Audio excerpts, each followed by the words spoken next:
이루었으니 2절입니다. 하나님의 선지자를 통하여 그의 아들에 관하여 성경에 미리 약속하신 것이라. 그의 아들에 관하여 말하면 육신으로는 아이스의 혈통에서 나셨고 성결의 영으로는 죽은 자를 안수 가운데 부활하사 능력으로 하나님 나라로 선포되었으니 어둠이 그에게서 붙은 것이라. 그로 말미암아 우리가 은혜와 선의 직분을 받아 그의 이름을 위하여 모든 이방인에서 믿어 순종하게 하나니 너희도 그리스도에 있어 예수 그리스도의 것으로 부르심을 받으리라. 나가셔 너마에서 하나님의 사랑하심을 받고 성도로 부르심 받은 모든 자에게 하나님 우리 아버지와 주 예수 그리스도 은혜와 평강이 있기를 원하노라. 아멘. 아멘. 엄청난 더위죠. 예. 그저께가 35도, 어제가 36도, 오늘 37도를 가리키고 있다고 합니다. 제가 9시 반에 교회에 나와서 오자마자 오늘은 18도에다가 최고 낮은 온도로 에어컨을 맞춰서 했는데도 처음에 들어오니까 이 안에 온도가 35도예요. 35도. 예, 지금 31도까지 떨어지게 됐습니다. 엄청난 더위입니다. 이렇게 더워서 죽겠다고 해도 이 또한 지나갑니다. 그렇죠? 또 조금만 있으면 파리로 강도 저리 지나게 되면 아침 저녁으로 시원한 바람이 불게 되고 또 어떻게 됩니까? 이제 좀만 더 지나면 또 춥다고 이불을 걷어찼던 우리들이 이불을 찾는 그런 시절이 오게 된 줄로 믿습니다. 그런데 아무리 더워도 겨울에 눈 오는 곳을 상상하고 시원한 눈이 내리는 걸 상상하면은 우리가 마음이 더우면 더 더워요. 마음이 더우면 더 더워요. 여러분들이 앉은 자리는 시원하죠. 우리 권사님까지는 시원한 바람이 옵니다. 근데 여기서부터 요 카메라가 있는 여기서부터는 바람은 절대로 여기 오지 않습니다. 저는 그저 땀 흘리는 마음으로 하나님 말씀을 신고하려고 합니다. 자, 하나님은 예수 그리스도의 이름을 믿는 모든 사람들에게 성령을 보내주셨다라고 성경은 말씀하고 있습니다. 하나님께서 고넬료에게 베드로를 정하여 말씀을 듣게 합니다. 구원의 복음, 영생의 복음이 그에게 있으니 그를 청하여 데려다가 말씀을 들어라. 그래서 고넬료가 온 가족과 친척들을 다 모아서 베드로를 청해서 말씀을 들을 때에 베드로가 예수님이 당신들의 죄를 위하여 십자가에 죽으셨고 당신들을 의롭게 하시기 위하여 다시 살아나셨습니다. 그 예수님이 부활하셔서 생체로서 오늘 하나님 우편에 계시다가 이 세상의 모든 사람들 심판으로 다시 오실 것입니다. 이 복음을 선포할 때 고넬료와 그의 가족들이 가슴으로 아멘, 아멘 하고 감사를 할 때 하나님의 성령이 그들에게 임하였더라고 성경은 말씀하고 있습니다. 그래서 깜짝 놀랐어요. 베드로와 같이 온 사람들은 전부 유대인이었습니다. 하나님은 오직 유대인만 구원하신다고 생각했는데 보니까 하나님께서 이방 사람들에게도 성령을 부으신 거예요. 성령을 주신 거예요. 그때 사람들이 말하기를 베드로와 모든 유대인 말하기를 하나님이 이방인에게도 구원을 베푸셨더라. 하나님께서 이방인에게 구원을 얻는 해결해 주셨다라고 고백하고 이방인들도 우리의 돌과 같은 여호와 하나님을 하나님 아버지로 고백하게 되었다라고 말하는 것들을 우리가 보게 됩니다. 여러분들 누가 여러분들에게 물어본다면 복음이 무엇입니까? 복음이 무엇입니까? 이렇게 물어보면 여러분들은 뭐라고 대답하겠습니까? 네? 어떤 사람이 복음이 무엇입니까? 나한테 또 복음이 뭔지 압니까? 라고 물어볼 때 우리는 뭐라고 대답해야 될까요? 한마디로 말하면 복음이라는 것은 헬라말로 유앙겔리온, 좋은 소식이다, 반가운 소식이다, 굿 뉴스다, 좋은 뉴스다. 예. 그러면 이 복음이라는 것은 좋은 소식, 반가운 소식, 아주 놀라운 소식인데 그 내용이 뭐냐 말입니다. 자, 볼까요? 사도행전 8장 35절 보니까 빌립이 입을 열어 이 글에서 시작하여 예수를 가르쳐 복음을 전하니. 할렐루야. 예. 그럼 빌립이 에티오피아 내시가 마차를 타고 가면서 그 당시는 두루마리 책이었습니다. 두루마리 책을 겹쳤는데 이사야 53장이 맞습니다.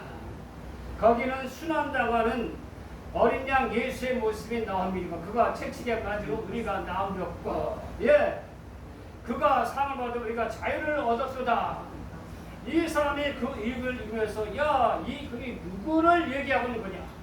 이사야 선자의 글인데 이사야 선자가 오늘 이 사람을 누구를 가리켜 말할 것이냐? 그때 빌립이 홀리 나타나서 그 에티오피아 간다게의 내시에게 올라가서 말하기를 이 사람은 바로 예수 그리스도십니다. 예수 그리스도께서 이 세상에 오셔서 이 어린 양처럼 고난당하고 순환당하가 여호와께서 자기 우리의 죄악을 누리게 담당해 주셨습니다. 우리는 예수 그리스도의 십자가된 예수 그리스도를 믿으면은 구원을 받습니다. 그때 간다게 내시가 그 말씀을 받아들이고 듣고 순종하여 시냇가에 내려가서 세례를 받고 길을 떠났더라고 성경은 기록하고 있습니다. 빌립은 분명히 말하기를 이사야의 글에 선자에게서 시작하여 예수로부터 복음을 전하니라고 성경은 말하는 것을 우리가 보게 됩니다. 사도행전 2장 24절에 하나님의 은혜의 복음 증거하는 일을 바치려 하면은 나의 생명을 조금도 귀한 것으로 여기지 아니하리라. 계시록 1장 1절에 봤으니까 예수 그리스도의 계시라 이런 하나님이 그에게 주사 반드시 속히 일어날 일들을 그 종들에게 보여주려고 그의 천사를 그 종 요한에게 보내어 알게 하신 것이라. 이 계시란 말은 안을 열어서 보여준다는 뜻입니다. 사람들이 아무리 돌을 닦고 아무리 어려운 일을 해도 하나님을 알 수가 없었습니다. 하나님은 예수 그리스도를 통해서만 하나님을 알게 하셨고 예수 그리스도만이 바로 하나님께로 가는 문을 열어주신 분이라고 성경은 분명하게 말씀하는 것들을 우리가 보게 됩니다. 오직 예수 그리스도만을 통해서 우리는 하나님께 대한 비밀, 계시를 알게 되는 것이다. 우리는 신앙생활하면서 이렇게 기도해야 됩니다. 주여, 나의 신앙 연수가 오래될수록 하나님을 더 깊이 아는 지혜로 충만하여지게 하옵소서. 제가 어떤 문제를 두고 하나님께 두 달을 기도했습니다. 한 달이나 한 달 보름이면은 소식이 들려오는데 전혀 소식이 들려오지 않습니다. 도대체 일이 어떻게 되는 건지 진행이 어떻게 되는지 저는 기도할 수밖에 없었습니다. 그때 하나님께 주시는 말씀이 너희 생각하는 것이다. 구하는 것에 여기 넘치도록 하시는 분이시다. 모든 것이 합력하여 선을 이루시는 분이시다. 끝까지 인내하고 끝까지 버티는데 하나님 말씀에 대한 순종이었습니다. 하나님께 대해 말씀을 순종하니까 하나님께서 비로소 응답해 주시고 하나님께서 크게 역사하신 것들을 우리는 보게 됩니다. 그래서 우리는 나이가 멀어갈수록 신앙생활을 오래 할수록 하나님을 아는 지혜로 더욱 충만하게 하여 주시옵소서. 우리 인간에게 주신 하나님의 최고의 선물은 바로 예수 그리스도이십니다. 우리들은 어린 예수 그리스도를 통해서만 아버지와 성령을 알게 되는 것입니다. 그건 하나님 복이 무엇입니까? 밝히 말하고 있습니다. 바로 한 줄로 정의하면은 예수 그리스도입니다. 예수 그리스도의 생입니다. 여기에 저의 이름 세 자가 있습니다. 번자, 순자, 록자. 우리 모두에게는 이름도 있습니다. 다른 사람이 내 이름을 부를 때에 그 이름은 내 생애를 전부 말하고 있는 것입니다. 예수 그리스도라고 이름을 부를 때에 그 이름은 복음의 생애, 예수님의 생애를 말하고 있는 것입니다. 예수 그리스도를 아는 것, 하나님을 버리신 자를 아는 것이고 영생이라고 성경은 말씀하고 있습니다. 예수님을 고백하는 것은 바로 내 안에 영생의 생명이 있기 때문에 그렇습니다. 내가 낳은 내 자녀는 나를 엄마 아빠라고 부릅니다. 이같이 하나님 복음으로 낳은 하나님의 자녀들은 하나님을 아버지라고 부르게 되는 것입니다. 복음은 역사성이 있습니다. 이것은 미리 약속되어져 있는 것입니다. 오늘 말씀은 2절이죠. 이 복음은 하나님이 선자들을 통하여 그의 아들에 관하여 성경에 미리 약속하신 것이라. 하나님의 복음 예수 그리스도는 하늘에서 뚝 떨어 신이한 것이 아니라 오래전부터 구약에 여러 약속과 예언에 담겨져 있던 것이 있습니다. 이 구약을 한마디로 말하면은 오직 예수 그리스도를 나타내고 있는 모습을 우리는 보게 됩니다. 입술로만 내려온 것이 아니라 문헌으로 기록된 글로서 성경으로 예수 그리스도가 이 세상에 오셨다는 것을 분명히 말씀하는 것을 우리가 보게 됩니다. 고린도전서 누가복음 보겠습니다. 누가복음 24장 44절 이하를 보게 되면 이르시되 내가 너희와 함께 있을 때에 너희에게 말한 바 그 모세의 율법과 선자들과 시편에 가리켜 기록된 모든 시편에 나를 가리켜 기록된 모든 것이 이루어져야 하리라. 선자의 모든 모세의 율법, 선자의 글, 시편에 나를 가리켜 기록한 모든 것이 이루어져야 하리라. 그렇죠? 모든 모세의 율법에서부터 시작하여 모든 선자의 글, 소선자, 대선자의 글, 그 다음에 더 나아가서 시편, 자만, 시가, 아가, 이사야, 예레미야, 이 모든 그들이 다 예수 그리스도를 가리켜 말하는 것이다. 나를 가리켜 기록된 모든 것이 이루어져야 하리라 한 말이 이것이라 하시고, 이에 그들의 마음을 열어 성경을 깨닫게 하시고, 한번 따라서 합시다. 성경을 깨닫게 하시고, 성경을 깨닫게 하시고, 또 이르시되 이같이 그리스도가 고난을 받고 제3일에 죽은 자 가운데서 살아날 것과 있습니다. 예수님은 하늘에서 뚝 떨어진 분이 아니라 예수님은 바로 역사 속에 오신 분이라고 오늘 성경은 말씀하고 있습니다. 예수님 당시에 로마의 주대 로마 총독 빌라도 실존 인물이죠. 대제사장 가야바와 그의 사이, 그 뒤에 모든 헤롯 왕들, 유대 역사가 요세푸스가 기록한 그 글에는 청년 예수의 일과 그 다음에 로마의 총독, 빌라도 총독, 그 다음에 헤롯 왕의 일들이 자세하게 기록이 되어 있는 것을 우리가 보게 됩니다. 이라고 본 건데, 예수 그리스도의 복음은 역사적인 사실이라는 것입니다. 복음의 주제가 누구입니까? 물론 예수 그리스도십니다. 자, 3절 4절 한번 읽어보겠습니다.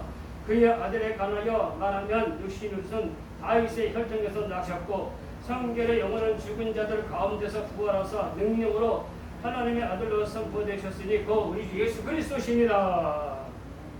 할렐루야.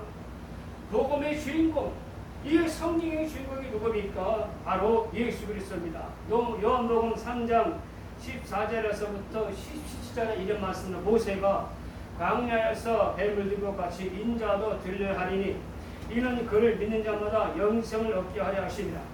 하나님이 세상을 이처럼 사랑하사 독생자를 주셨으니 이는 그를 믿는 자마다 멸망하지 않고 영생을 얻게 하려 하십니다.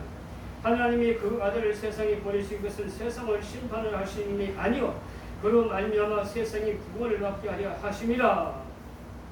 예, 이스라엘 백성들이 하나님께 원망부패하다가 하나님께 보낸 불뱀을 물려서 독이 온몸에 퍼져서 죽게 되었습니다.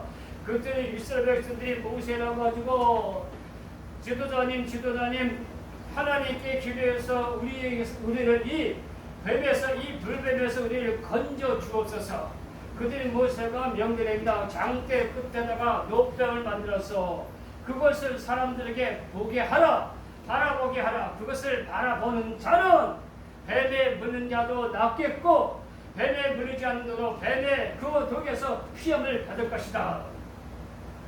모세가 노뱀을 만들어서 장대 끝에 매달아 온 백성들에게 말하니까 그것을 믿고 바라보는 사람은 죽음에서 건짐을 받았습니다. 이것을 가지고 사도 요한은 설교하기를 바로 인자도 십자가에 높이 들렸는데 그 십자가를 바로 믿음으로 바라보는 사람은 구원을 받을 것이다. 모세의 사건은 정말 황당무계한 처방이 아닙니까? 해독제도 준 것도 아니고 약초도 준 것도 아니고 살을 치료 수술할 외과 수술도 아니었습니다. 너무나 황당무계한 그런 사건이었습니다.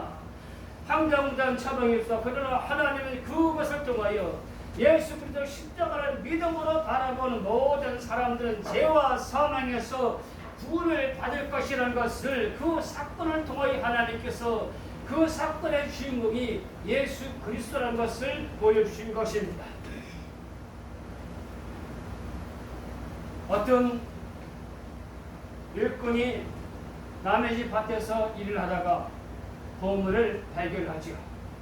그는 집에 들어가서 자기의 모든 자산을 다 팔아가지고 그 주인, 그 땅의 주인에 가가지고 내가 이 땅을 사겠습니다. 나에게 이 땅을 팔아달라고 그는 부탁하게 됩니다. 땅은 보잘것 없었습니다. 아무것도 아닙니다. 그러나 그 안에 보배가 있었습니다. 그는 그 보물 때문에 자기의 모든 것을 다 팔았다고 성경은 말씀하고 있습니다. 이 보물이 누굽니까? 바로 예수 그리스도십니다.